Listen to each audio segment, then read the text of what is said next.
Hello students, how are you? I hope you all are good and you are safe at your home. Introducing Sociology.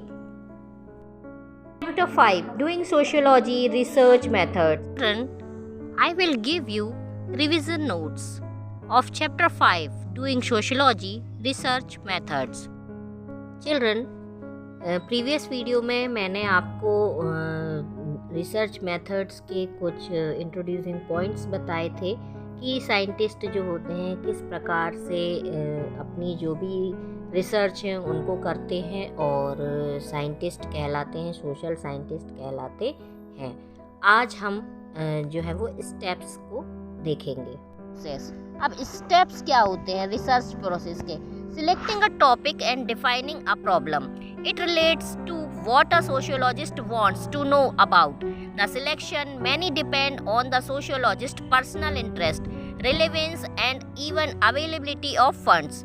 The selected topics is defined in the form of a problem, a puzzle, a question.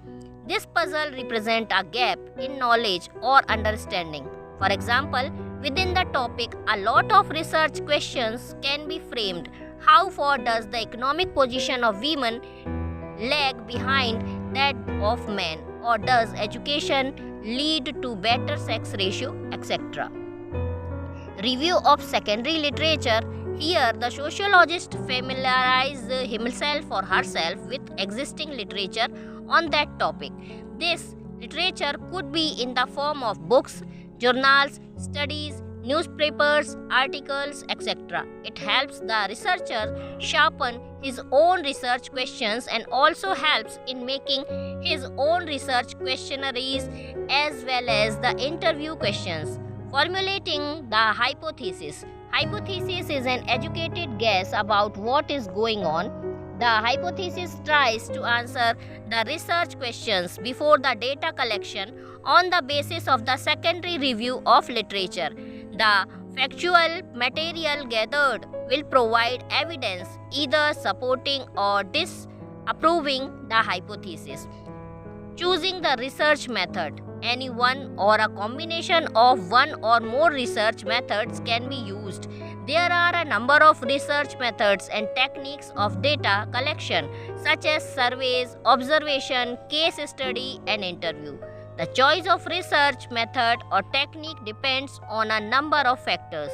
The nature of research questions being asked, the time and resources available to researcher, size of community that needs to be studied, preferences of the researchers. While some researchers are more comfortable with statistical method and others are more comfortable with anthropological method. Collecting the data and recording the information. The data that is collected needs to be both valid and reliable. It should be valid to the problems that the researcher seeks to find answer for. Analyzing the result. It is at this step that the hypothesis is tested. Analysis of the result requires specific technique ranging from statistical analysis to content analysis. Sharing the result. The final report is written or published and shared with other social scientists. This stimulates ideas for further research.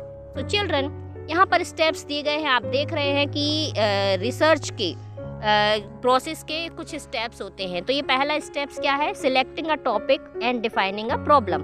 सबसे पहले तो topic select करना कि किस topic के ऊपर या किस प्रॉब्लम के ऊपर जो भी टॉपिक सिलेक्ट किया गया है उसके ऊपर क्या प्रॉब्लम है और उसके बेसिस पर सारा जो है स्टडी करना वह होता है सबसे पहला स्टेप।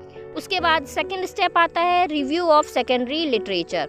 तो सोशियोलॉजिस्ट जो होते हैं वो किसी एक के जो भी लिटरेचर या जो भी टॉपिक उन्होंने सिलेक्ट किया है उसके ऊपर वो पूरा रिसर्च करते हैं। और पूरा रिसर्च करने के लिए वो क्या करते हैं? सबसे पहले जो सेकेंडरी लिटरेचर, चाहे बुक्स हो, जर्नल्स हो, न्यूज़पेपर्स हो, आर्टिकल्स हो, इन सभी को वो उस टॉपिक से रिलेटेड सर्च करने के बाद उसका एक रिव्यू देखते हैं कि पहले उसके बारे में क्या सोचा जाता रहा है, क्या उसके बारे में क्वेश्चंस हैं या क्या उसके बारे में लोगों के मन में जिज्ञासाएं हैं, ये सारी चीज़ें।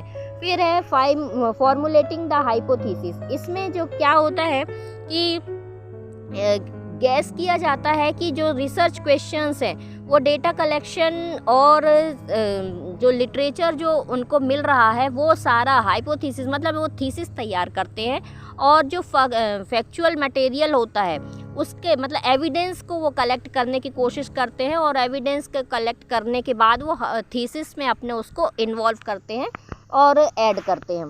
फिर रिसर्च मेथड, अब मेथड किस टाइप से रिसर्च की जाएगी उसके बारे में वो पहले एनालिसिस करते हैं।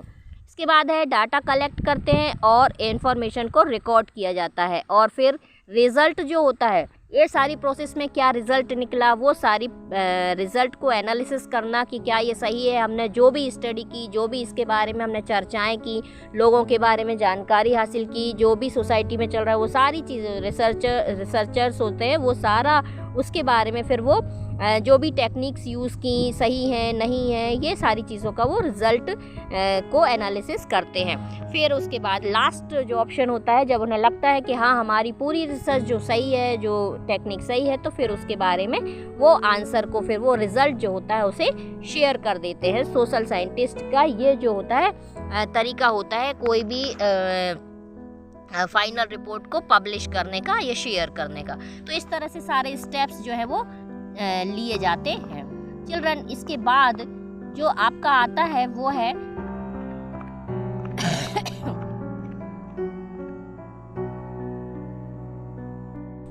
तो चिल्ड्रन स्टेप्स के बाद फिर हम आपकी जो बुक में पेज नंबर 83 में सब मेथोडोलॉजिकल इश्यूज दिए गए हैं उनके बारे में हम नेक्स्ट वीडियो में स्टडी करेंगे।